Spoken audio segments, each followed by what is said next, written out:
اٹھوں گا میں اور خوف ہوگا مجھ پہ تب طاری.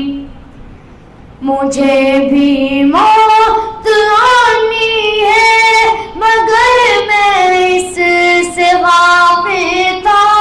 میرا جیون بھی پانی ہے مگر میں اس سے غافل تھا. مجھے بھی موت آنی ہے مگر میں اس سے غافل تھا.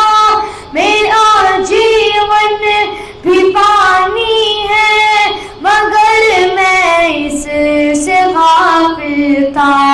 کفن بازار میں آ بھی چکا لیکن میں غافل تھا. میری میت کا تختہ بھی بنا لیکن میں غافل تھا.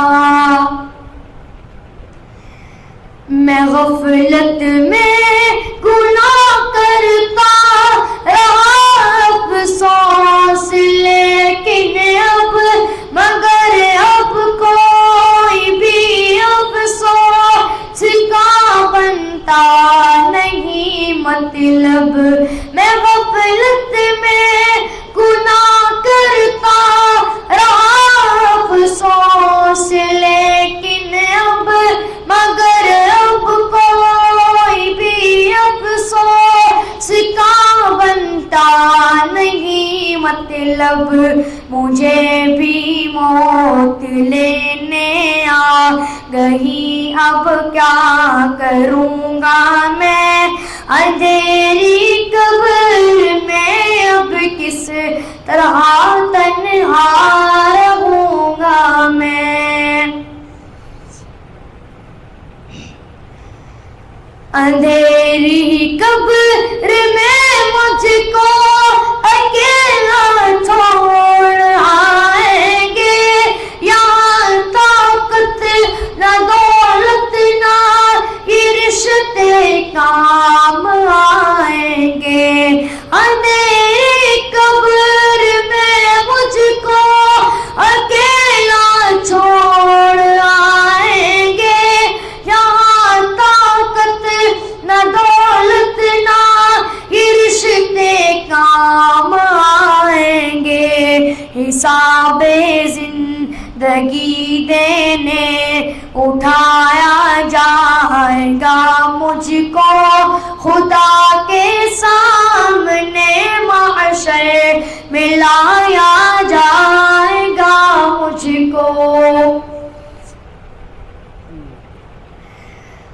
خدا پوچھے کب تلائے مبر کتنا رہا مل کہاں پہ چکی تو نے یہ دولت کیسے کی حاصل.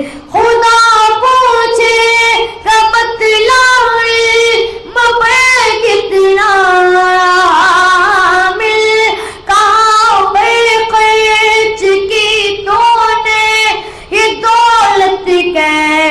کی حاصل. سوال جسم بھی ہوگا سوال زندگی ہوگا سوال علم بھی ہوگا سوال بندگی ہوگا.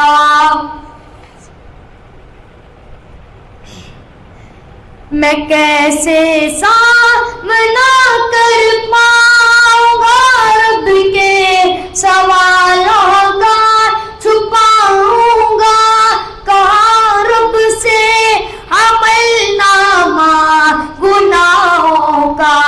میں کیسے سامنا کر پاؤں گا رب کے سوالوں کا.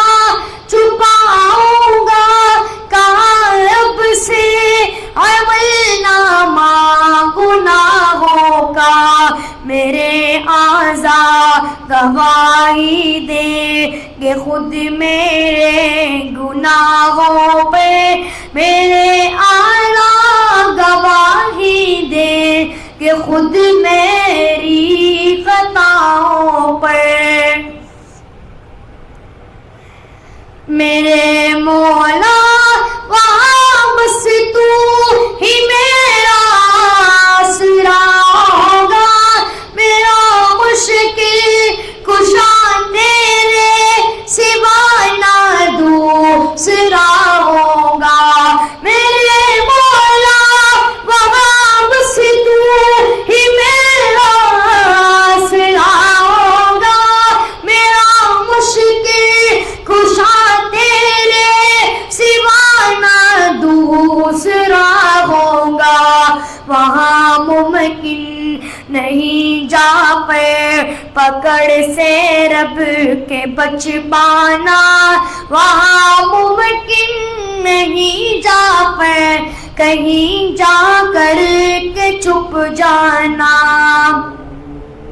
خدا محشر میں پوچھے گا گزاری زندگی کیسی، لرز اٹھوں گا میں اور خوف ہوگا مجھ پہ تب طاری۔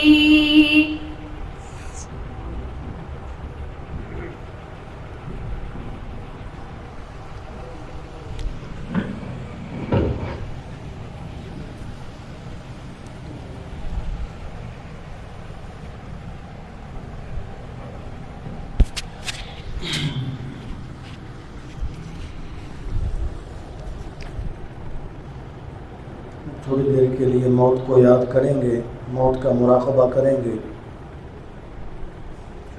رحمت دو عالم صلی اللہ علیہ وسلم نے فرمایا اکثروا ذکر ہادم اللذات، لذتوں کو مٹا دینے والی چیز یعنی موت کو کثرت سے یاد کیا کرو۔ ہم دیکھیں کہ ہمیں کتنا عرصہ گزر گیا، ہم نے اپنی موت کو یاد نہیں کیا، جبکہ آپ صلی اللہ علیہ وسلم کا پاک فرمان ہے کہ موت کو زیادہ سے زیادہ یاد کرو۔ موت کو یاد کرنے سے بندے کے دل میں عاجزی آتی ہے، بندہ تکبر سے بچتا ہے، آخرت کی طرف توجہ ہوتی ہے، گناہوں سے بچتا ہے۔ لہذا ہم تھوڑی دیر کے لیے موت کو یاد کریں گے۔ سب ساتھی گردن کو ذرا جھکا کر اور آنکھوں کو بند کر کے اپنی موت کا خیال کریں، اپنی موت کا تصور کیجیے۔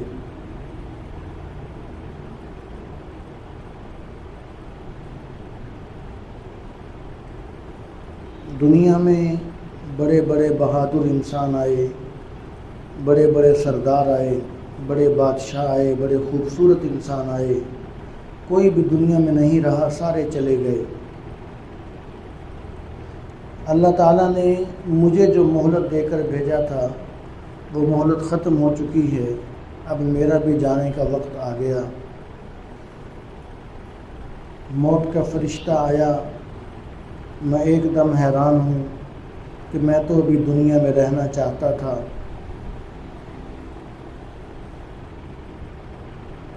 لیکن موت کا فرشتہ مجھے ذرہ برابر بھی مہلت نہیں دے رہا،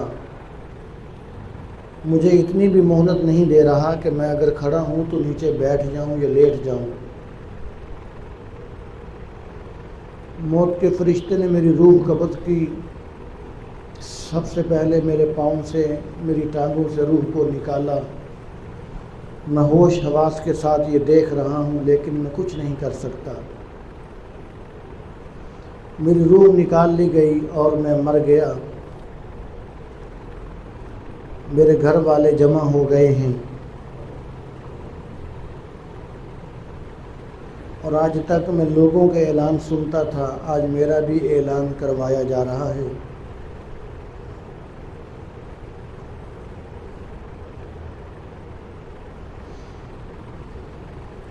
میرے گھر والے جو میرے بغیر رہتے نہیں تھے، آج ان کی زبانوں پر یہ جملے ہیں کہ جلدی قبر کا، غسل کا، کفن دفن کا انتظام کرو، وقت تھوڑا ہے۔ تھوڑی دیر کے بعد مجھے نہلانے کے لیے تختے پر لٹایا گیا اور وہ لباس جو میں بہت پسند کرتا تھا آج وہ کینچی سے کاٹ کر میرے جسم سے اتارا جا رہا ہے۔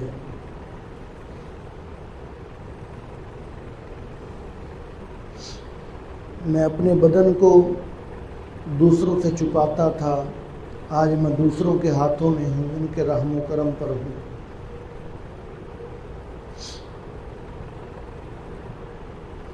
مجھے غسل دینے کے بعد سفید کفن پہنایا گیا جس میں کوئی جیب نہیں ہے، کوئی زیب و زینت نہیں ہے۔ کفن کی چادروں میں لپیٹ کر مجھ پر کافور ملا گیا اور میری میت کو تیار کر کے گھر میں رکھ دیا گیا، اور وہ گھر جس کو میں نے بنایا، جس کو میں نے سنوارا سجایا، جس کو میں اپنا گھر سمجھتا رہا، آج اس گھر کو میں ہمیشہ کے لیے چھوڑ کر جانے والا ہوں۔ آج اس گھر سے میرا جنازہ نکلنے والا ہے۔ میری میت کو اٹھایا گیا، جن گلی محلوں سے میں چلا پھرا کرتا تھا آج وہاں سے میری میت گزاری جا رہی ہے۔ آج کوئی بھی مجھے اپنے گھر میں رکھنے کے لیے تیار نہیں ہے۔ مجھے جنازگاہ پہنچایا گیا، لوگ وہاں پہلے سے جمع تھے، امام صاحب نے میرا جنازہ پڑھایا اور مجھے بڑی تیزی کے ساتھ قبرستان لے جایا جا رہا ہے، اور وہاں میری قبر پہلے سے تیار ہے۔ مجھے ہاتھوں ہاتھ لے کر قبر میں اتار دیا گیا۔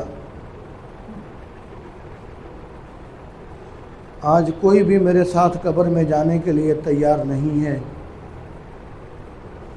میں بزبان حال کہہ رہا ہوں، شکریہ اے قبر تک پہنچانے والوں، شکریہ، اب اکیلے ہی چلے جائیں گے اس منزل سے ہم۔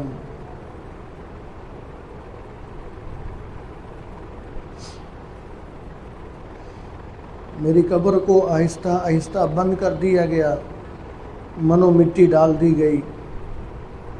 رشتہ دار، دوست احباب تھوڑی دیر ٹھہرے پھر واپس چلے گئے۔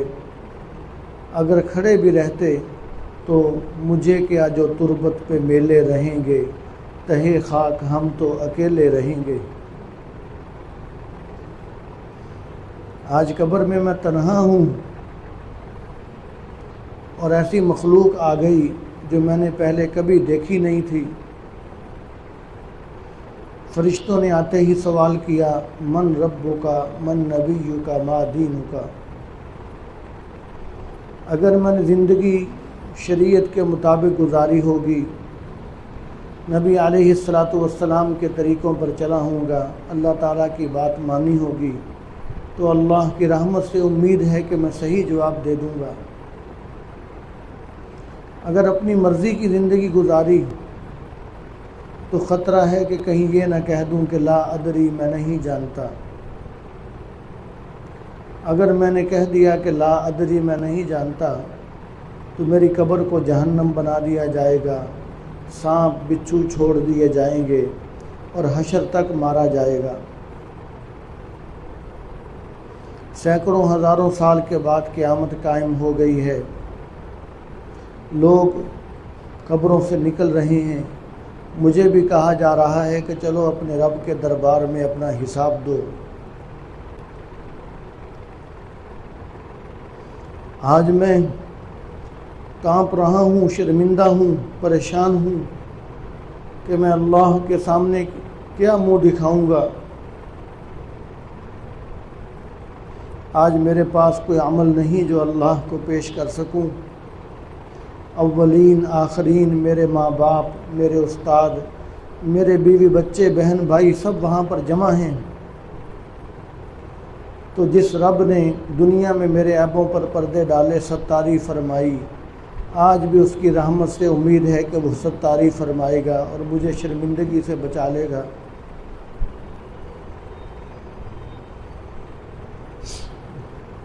آج اگر میری نجات ہوگی تو اللہ تعالیٰ کی رحمت سے، کرم، فضل، مہربانی سے ہوگی، اور آپ صلی اللہ علیہ وسلم کی سفارش اور شفاعت سے ہوگی۔ اس کے علاوہ میرے پاس کوئی عمل نہیں جو اللہ کے دربار میں پیش کر سکوں۔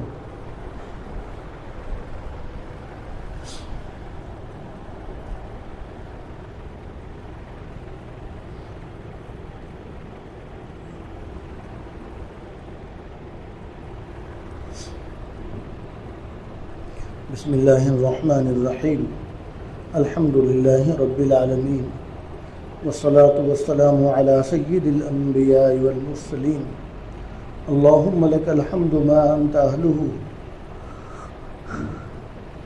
انک اہل التقوی و اہل المغفرہ، ربنا ظلمنا انفسنا وإن لم تغفر لنا وترحمنا لنکونن من الخاسرین۔ پیارے اللہ آپ رحمان ہیں، پیارے اللہ آپ رحیم ہیں، پیارے اللہ آپ کریم ہیں، آپ حنان اور منان ہیں، آپ غفار ہیں، غفور ہیں، آپ ودود ہیں۔ پیارے اللہ آپ سخیوں کے سخی ہیں، آپ سے بڑا دربار کسی کا نہیں ہے، آپ کا دربار بڑا عالی شان ہے۔ ہم آپ کے گناہ گار بندے آپ کے دربار میں حاضر ہیں، ہمیں معاف فرما دیجئے یا اللہ، ہمیں بخش دیجئے، ہماری خطاؤں سے درگزر فرما دیجئے یا اللہ، ہماری اس مختصر سی نشست کو اپنی بارگاہ میں قبول فرما لیجئے یا اللہ۔ ہمارے پاس اس کی اصل نہیں ہے، ہم نے تیرے نیک بندوں کی نقل اتارنے کی کوشش کی ہے یا اللہ، اپنی رحمت سے ہمارے پاس اور ہے ہی کچھ نہیں سوائے نقل کے یا اللہ، اپنی رحمت سے اسی کو قبول فرما لیجئے یا اللہ، اپنی رحمت سے اسی کو قبول فرما لیجئے۔ ہمارے پاس اور کچھ ہے نہیں جو آپ کو ہم دے سکیں، ہم نکمے ہیں یا اللہ۔ آپ نے بڑے بڑے نیک لوگوں کی عبادات دیکھی ہیں، آپ نے اپنے پیاروں کے مجاہد ریاضتیں دیکھی ہیں یا اللہ، آپ نے اپنے نبیوں کی، اپنے ولیوں کی آہو بکا دیکھی ہے، سنی ہے یا اللہ۔ ہمارے پاس کچھ بھی نہیں ہے یا اللہ، سوائے منت اور سماجت کے۔ ہم تجھ سے درخواست کرتے ہیں کہ یا اللہ، ہم گناہ گاروں کو قبول فرما لیجئے، ہم سے مہربانی والا معاملہ فرما لیجئے یا اللہ۔ آپ کا دربار بڑا عالی شان دربار ہے، آپ سخیوں کے سخی ہیں، آپ سے بڑا کسی کا دربار نہیں۔ اگر آپ کے دربار سے ہم خالی جائیں گے تو کوئی اور دربار ہے تو بتا دیجئے، اور ہے ہی کوئی نہیں دربار۔ ہمارا ایمان ہے کہ ایک ہی دربار اللہ کا دربار ہے جہاں سے مانگنا ہے۔ پیارے اللہ، ہم آپ کے دربار میں ہی حاضر ہیں، آپ سے بڑا ہے ہی کوئی نہیں، ہمارا اس پر ایمان ہے۔ پیارے اللہ، ہمیں قبول فرما لیجئے، ہمیں معاف فرما دیجئے، ہم سے درگزر والا معاملہ فرما دیجئے، ہمارے گناہوں کو بخش دیجئے یا اللہ۔ ہم یہ معصوم قرآن پڑھنے والے کچھ بچے لے کر، ہم یہ سفید داڑھیوں والے بزرگ لے کر، ہم یہ نوجوان لے کر یا اللہ، ہم آپ کے دربار میں حاضر ہیں، ہماری منت مان لیجئے یا اللہ۔ یہ چند لوگ جمع ہو کر اس علاقے میں جس ظالم کے دروازے پر بھی جا کر بیٹھ جائیں، وہ بھی مان جائے گا، وہ بھی کہے گا کہ یہ معصوم بچے، یہ سفید داڑھیوں والے مجھ سے واپس نہیں کیے جاتے یا اللہ۔ ہم آپ کی رحمت سے امید رکھتے ہیں، آپ بھی ہمیں خالی نہیں لوٹائیں گے، آپ بھی ہمیں قبول فرما لیں گے یا اللہ۔ آپ ماؤں سے زیادہ پیار کرنے والے ہیں۔ ماں کے پاس بچہ بار بار گندا ہو کے آتا ہے، ماں اس کو بار بار صاف کرتی ہے، اس کو نہلاتی دھلاتی ہے۔ کبھی ماں نے اپنے بچے کو گھر سے نکالا نہیں ہے کہ تجھے میں 100 مرتبہ نہلا چکی ہوں، 100 مرتبہ کپڑے پہنا چکی ہوں۔ ماں نے کبھی گھر سے نکالا نہیں ہے، ماں پھر اس کو نہلا دھلا کر صاف ستھرا کر کے اس سے پیار کر لیتی ہے یا اللہ۔ ہم پھر گندے ہو کر آپ کے دربار میں حاضر ہیں، ہم گندی آنکھوں کو لے کر، گندے ہاتھوں کو لے کر، گندے کانوں کو لے کر، گندی زبانوں کو لے کر، گندے وجود کو لے کر آپ کے دربار میں حاضر ہیں۔ اے ماؤں سے زیادہ پیار کرنے والے اللہ، ہمیں بھی پاک فرما دیجئے، ہمیں صاف فرما دیجئے، ہم پر مہربانی فرما دیجئے، ہم سے درگزر والا معاملہ فرما دیجئے۔ پیارے اللہ، جتنی ہماری زندگی ہے ہمیں صحت عافیت والی زندگی، ایمان کی سلامتی والی زندگی نصیب فرمائیے، عافیتوں والی، نعمتوں والی، راحتوں والی، برکتوں والی زندگی نصیب فرمائیے۔ جب ہماری عمر پوری ہو جائے تو ایمان کامل کے ساتھ مسجد نبوی میں موت دے دینا، حرم پاک کا جنازہ نصیب فرما دینا، حضور کے قدموں میں جنت البقیع میں جگہ نصیب فرما دینا، اور قیامت کے دن ہم غلاموں کو ہمارے آقا کے قدموں سے اٹھانا، اور ہمارے آقا حضور صلی اللہ علیہ وسلم کی سفارش اور شفاعت سے جنت میں اولی دخول نصیب فرما دینا۔ پیارے اللہ، ہم سب کی مشکلات آسان فرما دیجئے، ہماری پریشانیاں دور فرما دیجئے، روحانی جسمانی تمام بیماریوں سے شفا نصیب فرما دیجئے، کسی کا محتاج نہ فرمائیے، محض اپنے در کا محتاج رکھیے، صحت عافیت والی زندگی نصیب فرمائیے۔ پیارے اللہ، بے اولادوں کو نیک اولاد عطا فرما دیجئے، جو رشتوں کے لیے پریشان ہیں ان کے لیے اچھے اور نیک رشتوں کا انتظام فرما دیجئے۔ یا اللہ، ہم سب کو نیک بنا کر ہمیں اپنے ماں باپ کے لیے، ہمیں اپنے استادوں کے لیے، جنہوں نے ہماری تعلیم و تربیت میں 1 روپیہ بھی خرچ کیا اس کے لیے، یا اللہ ہمیں صدقہ جاریہ بنا دیجئے۔ پیارے اللہ، ہماری اولادوں کو، ہمارے شاگردوں کو نیک بنا کر ہمارے لیے صدقہ جاریہ بنا دیجئے۔ یا اللہ، ہمیں دنیا میں اپنے لیے زیادہ سے زیادہ صدقہ جاریہ چھوڑ کر جانے والا بنا لیجئے۔ ہمیں ہماری نسلوں کو اپنے عالی شان دین کی مقبول محنت کے لیے قبول فرما لیجئے۔ یا اللہ، عافیت کے ساتھ، صحت کے ساتھ ہم سے زیادہ اپنے پیارے دین کا کام لے لیجئے، اپنی مقبولیت نصیب فرما دیجئے، اپنی محبوبیت نصیب فرما دیجئے۔ یا اللہ، ہمارے اس ادارے کو، ہماری مسجد کو، اور پوری دنیا میں جہاں جہاں جس رنگ میں بھی دین کا کام ہو رہا ہے سب کو ہر اعتبار سے ترقیاں نصیب فرمائیے۔ یا اللہ، ہمارے اس ادارے کا فیض پورے عالم کے اندر پھیلا دیجئے، پورے عالم کے اندر پھیلا دیجئے۔ یا اللہ، ہم سے اپنے پیارے دین کا کام لے لیجئے، ہمیں قبول فرما لیجئے، ہمیں ہمارے ایک ایک منٹ کو، ہمارے ایک ایک لمحے کو اپنے دین کے لیے استعمال کر لیجئے۔ یا اللہ، ہماری صلاحیتوں کو، ہماری جانوں کو، ہمارے مالوں کو، ہماری اولادوں کو عافیت کے ساتھ دین کے لیے قبول فرما لیجئے، استعمال کر لیجئے۔ یا اللہ، ہمیں اپنے پیارے عالی شان دین کی مقبول محنت کے لیے استعمال فرما لیجئے۔ یا اللہ، ہم سب کو بار بار حج و عمرہ کی سعادت نصیب فرمائیے، روضہ رسول صلی اللہ علیہ وسلم پر مقبول اور بادب حاضری نصیب فرمائیے۔ یا اللہ، آپ کے پیارے حبیب صلی اللہ علیہ وسلم نے فرمایا کہ حضرت عمر رضی اللہ تعالی عنہ کے نام سے شیطان دور بھاگتا ہے۔ یا اللہ، آپ تو حضرت عمر رضی اللہ تعالی عنہ کے بھی رب ہیں۔ یا اللہ، ہم نے آپ کا نام لیا، ہم سے بھی شیطان کو دور کر دیجئے، ہم سے شیطانی اثرات کو دور کر دیجئے۔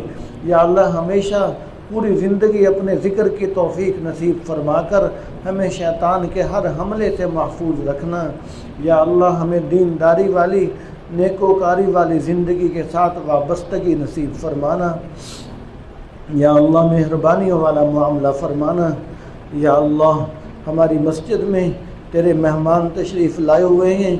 یا اللہ، یہ تبلیغی جماعت کے ساتھی، یہ تیرے مہمان بڑی دور سے صرف دین کی نسبت سے سفر کر کے تشریف لائے، ان کا آنا مبارک فرمائیے، ان کی تشریف آوری کو قبول فرمائیے، ان کو قدم قدم پر اپنے، یا اللہ بہت زیادہ ان کو قدم قدم پر جزائے خیر عطا فرمائیے۔ پوری دنیا میں جہاں جہاں جماعتیں کام کر رہی ہیں جو لوگ جس رنگ میں بھی دین کا محنت کر رہے ہیں، دین کی محنت کر رہے ہیں، سب کو قبول فرمائیے، اپنی مقبولیت، اپنی محبوبیت نصیب فرما دیجیے۔ یا اللہ ہمیں ان مہمانوں کی قدر کرنے کی توفیق نصیب فرمائیے، ہمیں ان کو محبت سے، شوق سے، پیار سے اور پیار کی نظر سے دیکھنے کی توفیق نصیب فرما دیجیے۔ یا اللہ ہم کمزور ہیں، ہم اپنے جرموں کا اعتراف کرتے ہیں، ہم تیرے مہمانوں کی قدر نہیں کر سکے، یا اللہ ہمیں معاف فرما دیجیے، یا اللہ ہمیں معاف فرما دیجیے، آئندہ ہمیں توفیق نصیب فرما دیجیے۔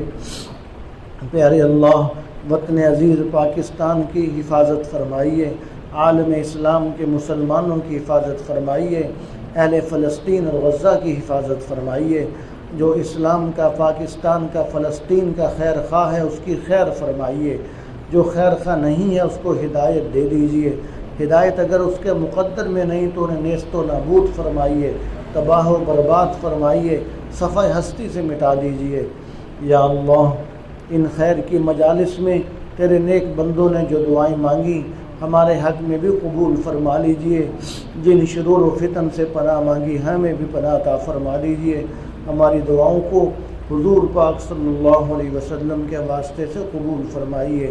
ربنا تقبل منا انك انت السميع العليم وتب علينا انك انت التواب الرحيم، وصلى الله تعالى على رسوله وخير خلقه محمد وآله وأصحابه أجمعين، آمين برحمتك يا أرحم الراحمين۔